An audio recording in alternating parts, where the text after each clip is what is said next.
이제 친구들 전도사님 보세요. 누가 보고 있나? 자, 오늘 전도사님이 퀴즈를 먼저 시작할 거예요. 자, 이 사람은 누구일까요? 첫 번째, 이 사람은 구약 성경에 등장하는 인물이다. 아직까지 모르겠죠. 너무 많은 인물들이 있어서. 두 번째, 야곱의 11번째 아들이다. 슬근슬근 권사님한테 가고 있어요, 우리 친구들. 아니요, 아직 말하지 않아요. 모든 질문이 끝난 다음에만 손을 들고 말할 수 있는 기회를 줄 거예요. 컨닝 안 돼요. 자, 세 번째, 형제 관계가 좋지 않았어요. 다시. 네 번째, 감옥에도 갔대요. 다섯 번째, 잠깐만, 이제 하나 더 말씀. 노예로도 살았고 총리로도 살았대요. 마지막, 꿈을 해석하는 능력이 있대요. 자, 아는 친구 하나 둘 셋의 소리 손 드는 거예요. 손 내리세요. 하나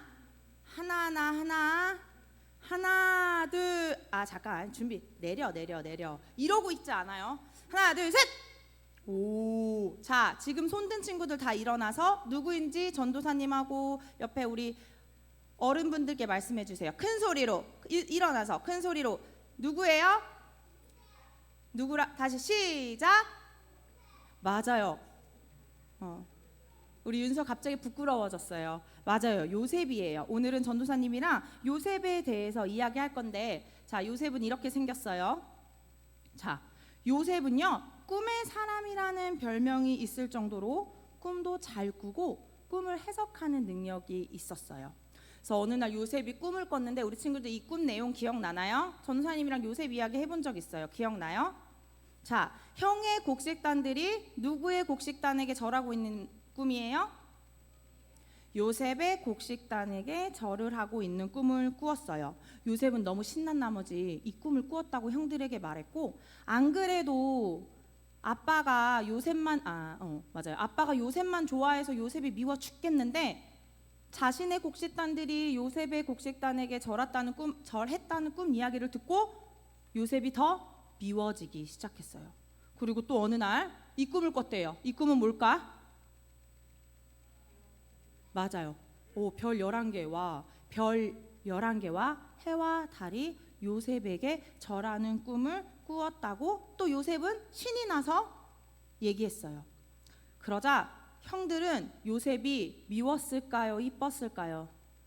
맞아요. 미워서 요셉을 노예에게, 자, 이집트 노예로 팔게 되었고, 요셉은 보디발 장군 집에서 일을 하다가 억울하게 오해도 받고 감옥살이도 하게 되었어요. 그런데 거기서 누굴 만났냐면 술 맡은 관원장을 만나서 그 관원장이 파라오의 꿈을 해석해 줄 수 있게 연결해 줬더니 어떻게 됐어요? 요셉이 이집트에 뭐가 되었어요, 우리 친구들? 왕 비슷한?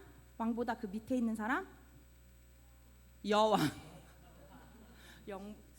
맞아요. 총리. 아까 말했잖아요. 노예도 되었고 총리도 되었다고. 총리가 되었어요. 그리고 정말 요셉이 이 파라오의 꿈을 해석해 준 것처럼 7년의 풍년이 들었고 다시 7년의 기근이 시작될 때였어요. 자, 그 기근이 시작될 때 이분은 누구게요? 요셉일까 야곱일까? 요셉은 총리가 됐는데, 맞아요. 요셉의 아빠 야곱은 먹을 게 없어서 요셉의 형들에게 저기 이집트에 가면 먹을 것이 있다고 하니까 한번 너희들 가서 구해오너라 라고 이야기했어요. 그래서 형들이 애굽에 가서 누구한테 절을 하고 있어요? 이 사람 누굴까, 우리 친구들? 맞아. 총리가 된 요셉에게 절을 하면서 음식을 구하고 있었어요. 우리 친구들, 아까 요셉이 꾸었던 꿈대로 이루어진 게 맞나요? 이루어진 게 맞아요? 맞아요. 형들의 곡식단이 요셉에게 절하고 있었고 11개의 별이 요셉에게 절하고 있었던 것처럼 이렇게 요셉에게 절을 하면서 곡식을 구하고 있었어요. 형들은 총리가 된 요셉을 알아보지 못했고 요셉은 형들을 바로 한눈에 알아봤어요. 형들을 다시 만나게 된 요셉의 마음은 어땠을까?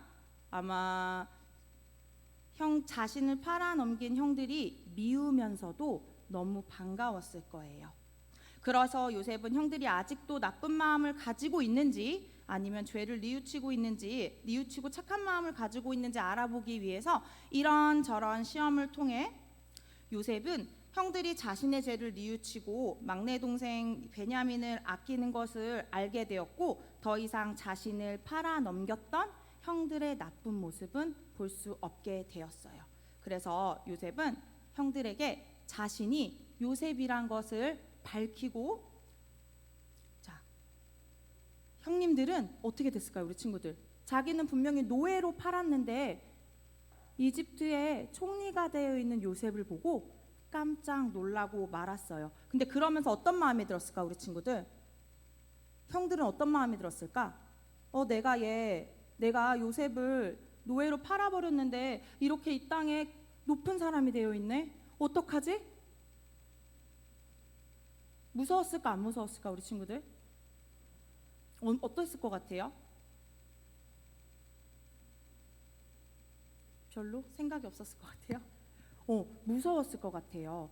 혹시라도 그 총리가 된 힘으로 자신들을 없앨까봐 두려운 마음도 있었을 거고, 자신들을 아직도 미워하고 있을까봐 두려운 마음이 있었을 거예요. 하지만 요셉은 형들에게 이렇게 얘기했어요. 어떻게 얘기했냐면, 하나님께서 생명을 구원하시기 위해 저를 이곳에 먼저 보내신 거예요.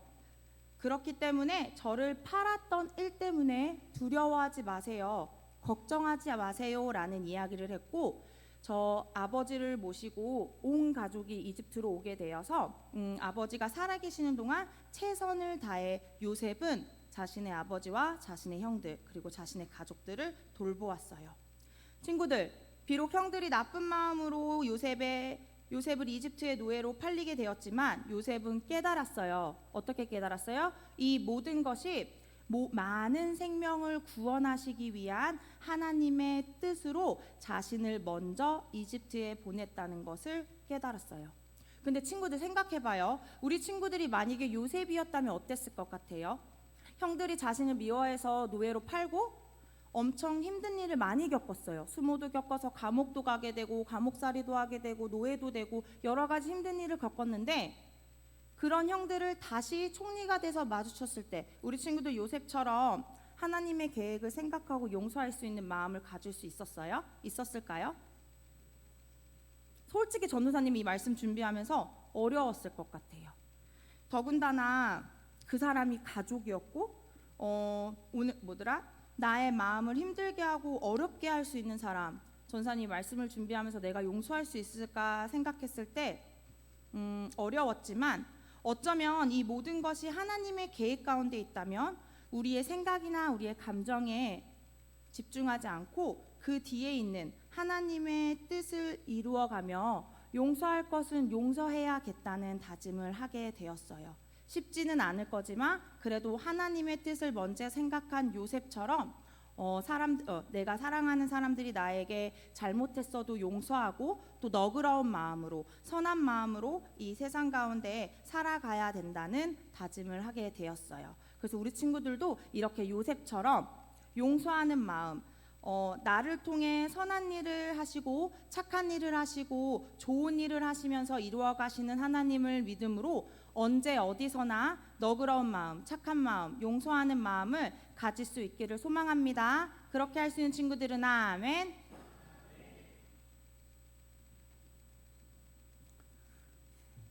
하나님의 은혜 시리즈 이제 용서에 대해서 지난주에 이어서 오늘도 말씀을 전하겠습니다. 지난주는 핍박자 사울을 부르셔서 용서하시고 사도로 불러주신 예수님의 은혜고요. 오늘은 요셉의 형제들의 용서와 화해, 그 은혜를 보면서 예수님의 은혜를 다시 한번 생각해 보겠습니다. 요셉의 가족들을 이렇게 우리가 다 알고 있지만 잠깐 다시 한번 정리를 해보면, 아버지는 믿음의 조상 야곱입니다. 그리고 네 아내가 있었는데 요셉의 생모는 라헬입니다. 굳이 생모라고 한 이유는 다른 어머니들이 더 있었기 때문에 그렇습니다. 레아와 라헬과 그리고 그들의 여종들이었던 비라와 실바가 있었습니다. 요셉은 그 라헬의 아들이고요. 그 어머니들이 낳은 아들들이 아들 12, 딸이 하나 있습니다. 레아는 이스라엘의 12지파의 6지파와 딸을 하나 낳았습니다. 루벤, 시므온, 레위, 유다, 이사갈, 스불론, 디나입니다. 그리고 비라는 단과 납달리 두 지파를 낳았고 실바는 갓과 아셀 지파를 낳았고요. 라헬도 두 아들을 낳은데 오늘 주인공인 요셉이고 그의 동생 베냐민입니다. 그래서 요셉은 형제 서열 순위로 12번째고요. 아들로는 11번째 아들입니다. 여러분 이상적인 가정은 별로 많지 않습니다. 성경에도 그렇습니다. 아브라함과 사라도 첩이 있었고 또 서자와 적자의 갈등이 있었습니다. 이삭도 리브가와 사이에 에서와 야곱의 그 형제를 두었지만 에서와 야곱이 갈등했습니다. 그리고 오늘 야곱의 가족도 이렇게 네 아내가 서로 다른 12아들 딸을 두고서 서로 경쟁했습니다. 남편은 하나고 아내는 넷이다 보니 남편의 사랑을 받기 위해서 네 아내가 경쟁했는데 그 경쟁한 방법이 아들을 낳는 것이었습니다. 그러니까 남편의 사랑을 못 받으니까 아들이 남편이 되는 것입니다. 이런 복잡한 가족 관계 속에서 요셉 형제들의 불화가 시작되었습니다. 말씀드린 대로 4명의 아내와 12명의 이복 형제들 그리고 누이도 하나 있고요. 특별히 아버지 야곱이 요셉을 편애했습니다. 성경에 보면 라헬을 특별히 더 사랑했고 라헬이 아기를 가지지 못하다가 늦게 낳았습니다. 창세기 37장 3절 4절에 보면 요셉은 노년에 얻은 아들이므로 이스라엘이 여러 아들들보다 그를 더 사랑하므로 그를 위하여 채색 옷을 지었더니 그의 형들이 아버지가 형들보다 그를 더 사랑함을 보고 그를 미워하여 그에게 편안하게 말할 수 없었더라. 여러분 그 당시에 채색 옷을 입는 것은 왕자들이나 할 수 있는 것입니다. 많은 아들 중에 11번째인 요셉에게 아버지가 채색 옷을 지어서 입히니 형제들이 그를 미워하고 그에게 편안하게 말할 수 없었더라. 많은 부모님들이 아이들을 키우면서 하는 실수가 있습니다. 특정 자녀를 편애하는 것입니다. 큰아들이니까, 맏딸이니까, 또는 막내딸이니까, 또 뭐 장남이니까, 날 쏙 빼닮았으니까, 공부를 잘하니까 이런저런 이유로 편애를 하는데 편애라는 뜻이 뭐냐면 한쪽을 편들어 유달리 사랑한다라는 뜻입니다. 여러분 자녀를 낳았는데 부모가 한쪽을 편들어서 유달리 사랑하면 다른 자녀들의 마음이 어떻겠습니까? 마음에 상처가 있겠고 결국 형제들 간의 불화의 원인이 되는 것입니다. 사실 요셉의 형제들의 불화의 원인은 여러 가지가 있지만 아버지 야곱의 잘못이 좀 크죠. 또 요셉이 2가지 꿈을 꾸었는데 요셉이 철없이 이것을 아버지와 형제들 앞에서 다 이야기했습니다. 아까 전사님이 보여주신 그림처럼 어느 날 꿈을 꿨는데 이 자기의 볏집단을 가운데 두고 형들의 볏집단이 둘러서서 자기에게 절을 했다는 거예요. 형들이 야 우리가 형인데 동생인 너한테 다 절한다고? 그러면서 더욱 미워하게 됩니다. 요셉의 2번째 꿈은 뭐냐 하면 하늘에 해와 달과 별들이 떠 있는데 자기의 별들을 보고 해와 달과 그리고 다른 별들이 다 이렇게 절을 하는 거예요. 그러니까 이제 아버지가 나서죠. 아니 그러면 해와 달은 아버지 어머니를 상징하는 건데 요셉을 좀 꾸짖습니다. 그리고 형들은 더욱더 시기하고 질투하게 됩니다. 결국 요셉은 17살의 나이에 형들에 의해서 미디안의 상인들에게 노예로 팔려가게 됩니다. 17살까지 아버지 사랑을 듬뿍 받았는데 여러분 17살까지 사랑을 받아봐야 얼마나 받았겠습니까? 나머지 인생은 그에게 슬픔과 고난의 인생이 펼쳐지게 된 것입니다. 은 20냥에 형들이 죽이려고 하다가 노예로 팔은 것입니다. 그리고 늙은 아버지 야곱은 사랑하는 아들 요셉이 죽은 줄 알고 울부짖고 형들은 평생 그 죄책감을 안고 살아가게 됩니다. 은혜를 잃어버린 가정의 비극적인 이야기입니다. 여러분, 이상적인 가정은 없습니다. 믿음의 가정이라고 자동적으로 이상적인 가정이 되는 것은 아닙니다. 이상적인 가정은 가족들이 서로 용서하고 사랑하면서 믿음으로 같이 만들어가는 것입니다. 저절로 되는 가정은 없다라는 것입니다. 그런데 이제 요셉이 형들을 화해하고 용서하죠. 많은 일들이 있었고 이제 요셉은 애굽의 총리가 되었습니다. 전사님이 또 설명을 하셨고 성경을 읽어보면 나와 있기 때문에 자세히 말씀하지는 않겠습니다. 요셉이 바로의 꿈을 해석해서 총리가 되어서 7년 풍년에 7년 흉년을 대비하게 됩니다. 7년간의 흉년이 있었고 이집트는 이것을 요셉의 총리로 진두지휘해서 잘 이제 곡식을 저장하고 대비하고 7년 흉년의 두 번째 해가 시작될 때 이집트에도 곡식이 떨어지고 온 세계에 기근이 곡식이 떨어져서 사람들이 고통받게 됩니다. 가나안 땅에 살고 있던 야곱이 그 자녀들에게 말합니다. 너희들 이집트에는 곡식을 판다는데 돈을 가지고 와서 곡식을 좀 사와라. 그리고 오늘 본문은 그 형들이 곡식을 사러 이집트에 와서 요셉 앞에 선 장면입니다.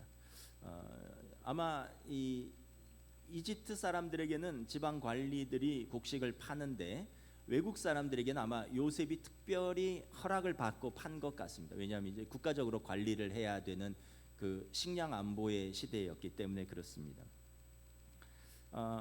요셉의 형들이 곡식을 사기 위해 이집트에 도착했을 때 요셉은 바로 형들임을 알아봅니다. 그런데 형들은 죽은 요셉이 살아있을 거라고 생각도 못했을 뿐만 아니라 종으로 팔았던 노예가 이집트의 총리가 됐을 거라는 것은 상상도 하지 못합니다. 그러면서 곡식을 사기 위해서 머리를 조아리고 있는 상황인데 사실은 보면 꿈이 이렇게 이루어진 거죠. 형들의 볏집단이 요셉의 볏집단에게, 형들의 별이 요셉의 별에게 절을 하는 상황입니다. 요셉은 형들을 보면서 만감이 교체했습니다. 이때 요셉의 선택은 뭐냐 하면 형들에 대한 그 끔찍한 고통에 대한 보복의 기회로 삼을 것이냐 아니면 형들을 용서하고 그리고 화해하고 사랑으로 가정이 재결합할 것이냐, 이것은 온전히 요셉의 선택에 달려 있는 것입니다. 여러분들은 어떤 선택을 하시겠습니까? 우리가 말이 쉽지 이게 쉽지 않습니다. 아무리 형제라도 나를 모욕하고 나를 조롱하고 나에게 고통을 주고 나에게 손해를 끼쳤는데 내가 이유 없이 대가 없이 용서한다는 것은 쉬운 일이 아닙니다. 그래서 고린도전서 13장에 보면 사랑의 정의를 이렇게 말합니다. 시작을 사랑은 오래 참고. 많은 사람들이 사랑을 낭만적이라고 생각합니다. 그냥 같이 있으면 가슴이 뛰고 얼굴이 붉어지고 뇌에서 도파민이 나오고 감정적으로 또 모든 일에 막 감격이 되는 그런 것이라고 생각을 합니다. 그런 부분이 있죠. 그런데 살다 보면 성경의 정의가 맞다는 것을 알게 됩니다. 성경의 정의는 무엇이죠? 사랑은 오래 참고. 실제로 살아보면 그 낭만적이고 감동적인 순간은 금방 지나가고 금방 우리는 무력하고 실망스럽고 고통스럽기까지 한 현실을 마주하게 됩니다. 그런데 사랑하기에 어쩔 수 없이 참는 자신을 바라보게 됩니다. 사랑은 오래 참고로 시작해서 모든 것을 참으며 모든 것을 믿으며 모든 것을 바라며 모든 것을 견디느니라 고린도전서는 말하고 있습니다. 분명히 너무나 좋아서 이 사람 없으면 안 될 것 같아서 결혼했는데 살다 보니 누구랑 살아도 이 사람보다는 낫겠구나 하는 생각을 가질 때가 종종 있습니다. 옛날 어머니들의 간증입니다. 남편들이 요즘 남편들처럼 그렇게 다정다감하지 않았습니다. 그러니까 옛날 어머니들은 남편에 대해서 밉고 섭섭한 감정이 많았습니다. 그래서 젊어서 자식만 보고 살았다라고 고백을 합니다. 그런데 어느 날 늙어서 힘 빠진 남편을 봅니다. 그리고 자신은 예수를 믿었습니다. 그리고 그 남편이 어느 순간 불쌍해지기 시작을 합니다. 그 병들고 힘 빠진 남편이 또 어느 날 요양원에도 가고 병원에도 가고 그리고 먼저 하나님 나라로 떠나가는 남편을 보면서 미안해하기도 한다라는 그런 고백을 들었습니다. 아마 솔직한 심정이었을 것입니다. 젊었을 때는 그냥 자식만 바라보고 살았는데 예수 믿고 나이 들고 그런데 불쌍하고 또 나중엔 미안하고 사랑은 오래 참는다라는 말이 무슨 말인지 어른들의 고백에서 알게 되어 있습니다. 사랑은 오래 참고 영어로 Love is long suffering입니다. 끊임없는 고통을 오래 참는 것입니다. 이게 사랑의 정의입니다. 여러분 사랑하면 가슴 아픔, 눈물 그리고 가슴을 치는 고통 이걸 다 참아내야 됩니다. 요셉은 17세 형들에게 버림받음으로써 멀리 이집트까지 팔려오면서 겪었던 끔찍한 고통과 쓰디쓴 상처 그리고 거기에 아버지에 대한 그리움 그리고 이 모든 원인을 제공한 형들에 대한 원망과 미움과 증오 그리고 무엇보다 자기 자신이 그 트라우마로부터 17세 그 사막의 구덩이에 옷이 벗겨진 채 던져지고 그리고 미디안 상인들에게 팔려서 그 사막을 매맞으면서 끌려갔던 그리고 거기서 감옥에 갇히고 잊혀진 그런 자신의 인생의 그 트라우마로부터 벗어나고 극복하기 위해서는 이 문제를 반드시 해결해야 했는데 지금 요셉에게 기회가 온 것입니다. 그리고 요셉은 이것을 보복의 기회가 아니라 화해와 용서의 기회로 사용하는 것입니다. 그래서 요셉의 사랑을 어떤 성서학자는 이유 없는 사랑, 근거 없는 사랑이라고 했습니다. 이 이유로서는 이 사랑을 설명할 수가 없습니다. 형들이 용서받을 어떤 근거가 있어서가 아니라 이 사랑은 근거 없는 사랑입니다. 그래서 요셉의 사랑은 우리 주님의 사랑을 닮았습니다. 주님께서 우리를 사랑하실 때 이유가 있어서 근거가 있어서가 아니라 우리가 아직 죄인 되었을 때 그리스도께서 우리를 위하여 죽으심으로 하나님께서 우리에 대한 자기의 사랑을 확증하셨습니다. 하나님의 우리에 대한 사랑도 이유 없는 사랑, 근거 없는 사랑인 것입니다. 여러분 참된 경건이란 무엇입니까? 성 프란시스코가 제자들과 함께 이제 영성 수련을 할 때였습니다.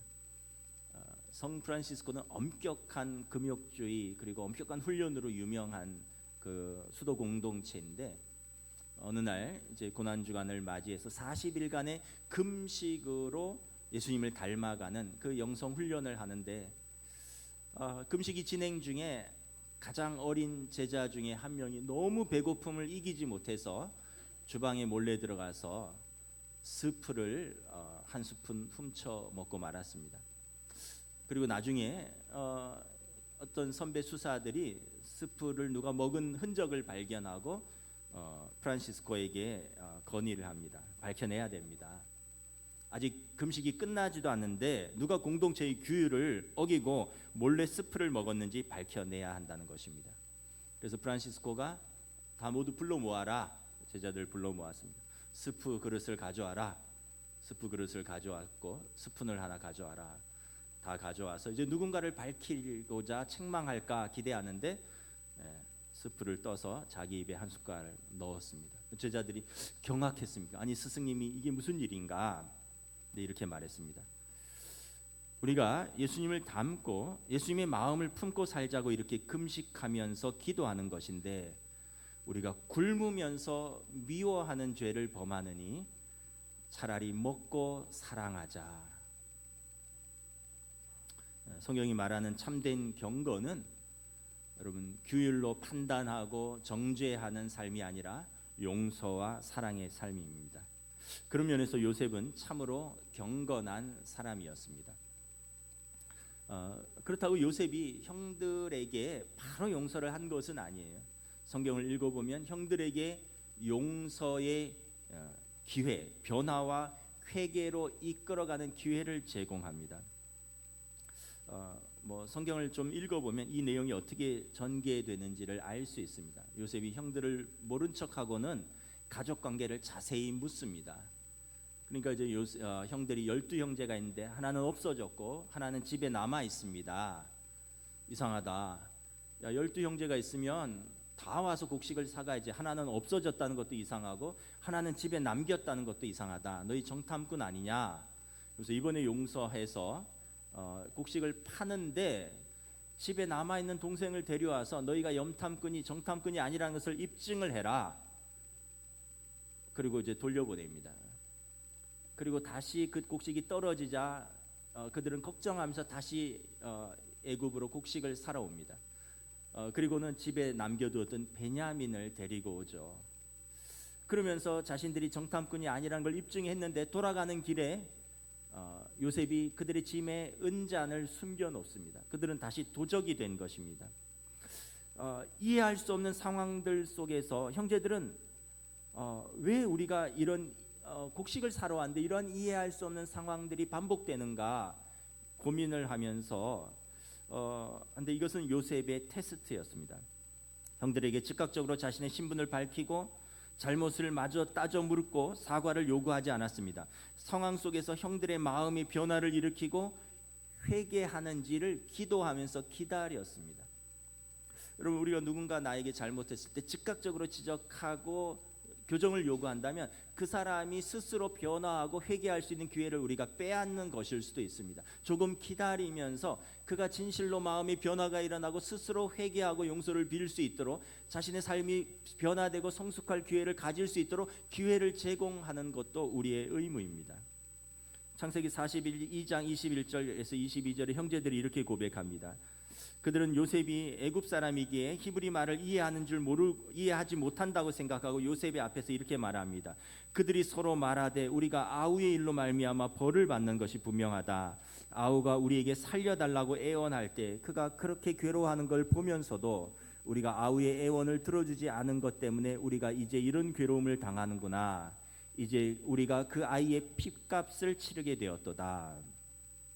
그러면서 22년 전에 17살의 요셉을 팔았고요. 30세 요셉이 총리가 되었고 7년 풍년이 지났고 2년째 흉년이 계속되는 22년 전에 자신들이 팔았던 요셉의 일을 기억합니다. 그리고 그들 마음속에 무겁게 눌렸던 그 죄책감, 그때 아우가 구덩이에서 울부짖을 때, 노예로 팔 때 형들에게 살려달라고 울부짖을 때, 그때 우리가 그 아우의 부르짖음을 외면한 것, 이제 우리가 그 벌을 받는구나. 이것은 우리가 요셉에 대해 지은 하나님의 심판이구나라고 고백을 합니다. 이 말을 들은 요셉의 마음은 사랑과 슬픔으로 가득 차올라서 더 이상 억제할 수 없었습니다. 우리가 깨닫는 사실은 관계에는 고통이 따른다는 것입니다. 사랑은 공짜가 아니라 대가를 치르는 것입니다. 애끓는 마음, 슬픔, 인내, 그 고통을 온 몸으로 지불하는 것입니다. 그래서 사랑은 long suffering, 모든 고난 속에서 참는 것입니다. 요셉이 그러면서 형들에게 자신의 신분을 밝히는데 형들의 자존심과 명예를 지켜줍니다. 오늘 본문 창세기 45장 1절 2절 우리 함께 읽습니다. 시작. 요셉이 시종하는 자들 앞에서 그 정을 억제하지 못하여 소리질러 모든 사람을 자기에게서 물러가라 하고 그 형제들에게 자기를 알리니 그때 그와 함께한 다른 사람이 없었더라. 요셉이 큰 소리로 우니 애굽 사람에게 들림에 바로의 궁중에 들리더라. 1절에 보면 요셉이 자기 방에 있는 모든 애굽의 신하들과 종들을 다 물러가라고 물리고 형제들 앞에서 자신의 신분을 밝힙니다. 이것은 뭐냐면 요셉이 그의 형들이 이집트인들의 앞에서 동생을 잔인하게 팔아넘겼다라는 그런 수치와 망신을 당하는 것을 원치 않았다는 뜻입니다. 형제들이 그의 정체를 알았을 때 그의 형제들이 수치와 두려움에 휩싸일 것을 알고 있었습니다. 요셉은 형들이 그를 어떻게 배신했는지 이집트 왕궁과 이집트 사람들이 알기를 원치 않았습니다. 그래서 그는 이집트인들을 그 방에서 다 내보낸 것입니다. 요셉은 그의 가족과 형제들을 사랑했기에 그들의 명성과 그 자존심에 누를 끼치는 행동을 하지 않은 것입니다. 이집트인들이 나중에 서로에게 자네 요셉 형제들의 이야기를 들었나? 자기 동생을 그렇게 무자비하게 팔아넘겼다는데 지금 요셉이 총리가 되었으니 얼마나 두려울까? 이런 수군거림을 원치 않았습니다. 요셉은 그에게 일어난 일을 아무에게도 발설하지 않았습니다. 나중에 바로는 요셉의 형제들이 요셉에게 왔다는 이야기를 듣고 매우 기뻤습니다. 그리고 그 형제들을 불러서 이렇게 말합니다. 가서 가나안 땅에 있는 당신의 아버지와 식구들을 모두 데려오십시오. 요셉은 우리가 귀히 여기는 총리입니다. 그의 가족은 나의 가족이나 마찬가지입니다. 당신의 아버지를 데려올 때 나의 마차를 내어주고 당신들의 가족들이 이주한다면 이집트 땅에서 가장 좋은 땅을 내가 내어주겠습니다. 이렇게 약속합니다. 요셉의 형제들을 향한 바로의 따뜻한 환대는 요셉이 이집트에 있는 동안 그 누구에게도 형제들이 요셉에게 했던 악한 일을 말하지 않았다는 뜻입니다. 만일 요셉이 형제들의 악행을 자기 입으로 말했고 바로가 그 사실을 알았다면 요셉의 형제들을 그렇게 환대할 이유가 없었을 것입니다. 누군가가 우리에게 잘못을 저질렀을 때 다른 사람에게 그것을 말하는 것이 우리의 자연스러운 본성입니다. 우리는 다른 사람들이 우리가 당한 불의에 대해서, 불의함에 대해서 알고 있으면 훨씬 편안함을 느낍니다. 그래서 타인이 자신을 지지하거나 동정하기를 원합니다. 사실 그것은 우리가 그 사람에 대한 작은 보복입니다. 타인의 잘못과 불의함을 다른 사람들에게 알려서 그 사람의 평판을 부정적으로 돌려놓고 싶어하는 우리의 본성인 것입니다. 탈무드에 나오는 이야기입니다. 자신의 옳음을 드러내기 위해서 타인을 당황스럽게 하거나 공개적으로 망신을 주지 말라. 이웃에게 공개적으로 망신을 주는 것은 그의 피를 흘리는 것과 같아.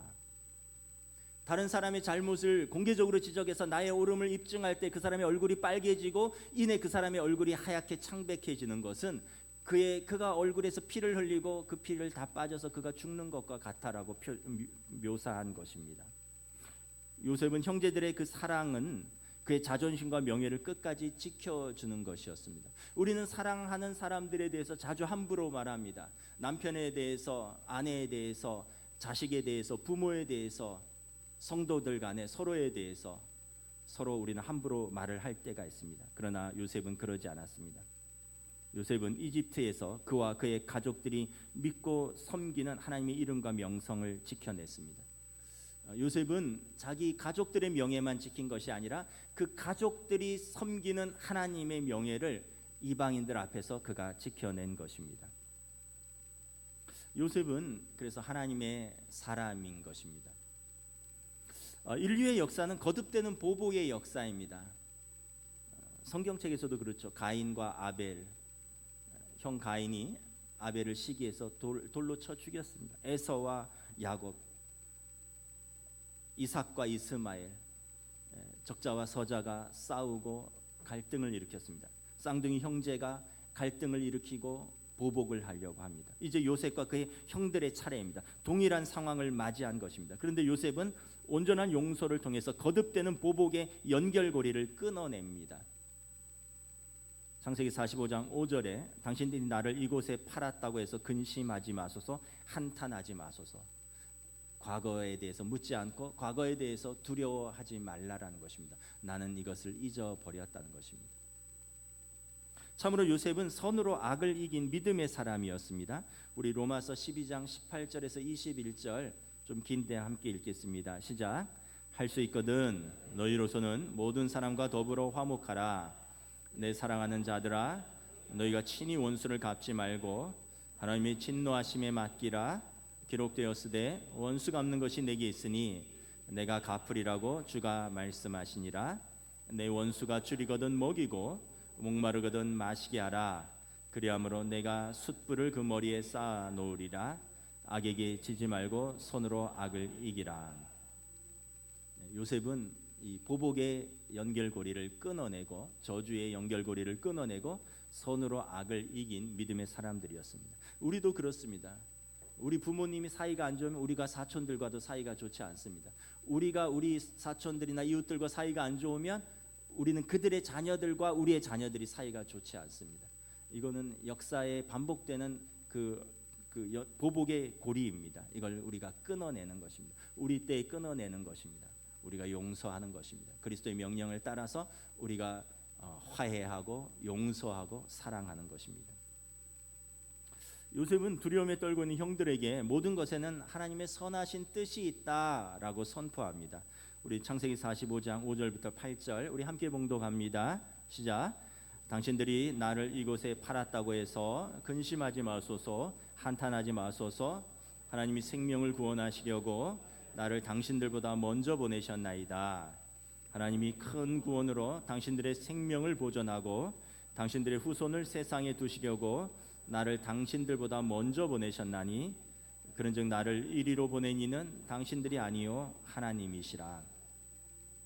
요셉은 3번이나 하나님의 뜻이 있었다라고 말합니다.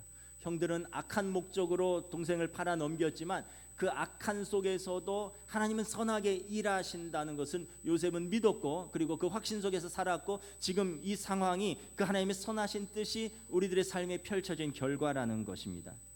만일 형들이 요셉을 이집트에 팔지 않았다면 그는 거기서 바로의 꿈을 해석할 수 없었고 총리가 될 수 없었을 뿐만 아니라 7년간의 풍년의 곡식을 저장해서 7년의 흉년을 대비할 수 없었습니다. 그러면 그의 가족을 기근으로부터 구원했을 뿐만 할 수 없을 뿐만 아니라 이집트 사람들 온 세상이 기근으로 고통받는데 그는 사명을 감당할 수 없었을 것입니다. 요셉은 이 모든 일을 행한 분은 하나님이시라라고 3번이나 말씀하는 것입니다. 우리 삶에 하나님의 뜻이 있습니다. 내가 원하지 않은 일들이 일어나고 있고 또 원하지 않는 상황 속에서 내가 고통받지만 그럼에도 불구하고 그곳에서 하나님이 우리를 향하신 선하신 뜻을 믿고 우리는 사랑하고 용서하고 인내하며 사명을 감당하는 것입니다. 그래서 요셉은 별명이 있습니다. 예수님 닮은 사람입니다. 이스라엘 사람들이 요셉을 예수님 오기 전까지는 요셉 메시아가 있었습니다. 메시아에 2가지 상이 있습니다. 다윗 메시아가 있고 요셉 메시아가 있습니다. 다윗 메시아는 승리의 메시아입니다. 요셉 메시아는 고난당하는 메시아입니다. 예수님 오시기 전까지 이 2가지 메시아 상이 있었는데 예수님이 오시면서 자기들이 예수님을 무고하게 고발했고 십자가에 넘겼기 때문에 이제 고난당하는 메시아 요셉 메시아를 이야기를 하지 않습니다. 그들에게 메시아는 다윗 메시아 승리의 메시아만 있습니다. 그러나 요셉은 모든 면에서 예수님을 닮은 사람입니다. 예수님께서 자기 형제들에게 자기 동족들에게 민족에게 버림을 받은 것처럼 요셉이 형들에게 버림을 받았습니다. 형들이 요셉을 미디안 상인에게 은 20냥에 팔았던 것처럼 예수님은 가룟 유다에 의해서 대제사장과 그 무리들에게 은 20냥에 팔렸습니다. 요셉이 형들의 불의함과 그 죄값을 억울하게 요셉이 치른 것처럼 예수님께서도 우리의 불의한 죄값을 십자가에서 치르셨습니다. 요셉이 형들을 대적하거나 보복하지 않고 사랑하여 용서한 것처럼 이유 없는 사랑 근거 없이 우리를 사랑한 것처럼 예수님께서도 십자가에서 우리를 용서하며 사랑하셨습니다. 요셉이 애굽의 총리가 되어 기근 속에서 생명을 살리는 온 가족의 부양자, 온 세상의 부양자가 된 것처럼 예수님께서 죄악된 세상 속에서 우리에게 생명을 주신 온 세상의 구원자가 되셨습니다. 요셉은 참으로 예수님 닮은 사람입니다. 그래서 신학적으로 요셉은 예수님의 그림자입니다. 오실 메시아의 그림자라고 말합니다. 말씀을 마치겠습니다. 헬라어 단어 용서에는 풀어버리다라는 의미가 있다고 했습니다. 던져버리다라는 의미가 있다고 했습니다. 자유케 하다라는 의미가 있습니다. 우리가 죄로 가로막힌 하나님과 우리 사이의 장벽을 예수님이 은혜로 풀어주셨습니다. 우리가 나에게 잘못한 사람을 용서할 때 우리의 가로막힌 그 사람의 관계가 풀어지는 은혜가 있을 것입니다. 무엇보다 용서는 내 마음의 미움과 적개심 그리고 잊을 수 없는 그 트라우마를 내가 용서함으로 내가 자유케 되고 풀어주는 은혜의 효과가 있는 것입니다. 예수님이 예수님 닮은 것처럼 우리들도 예수님의 제자로서 우리에게 주신 사람들을 용서하고 사랑하며 자유케 되는 은혜를 누리시길 우리 주님의 이름으로 축복합니다. 찬양하시겠습니다.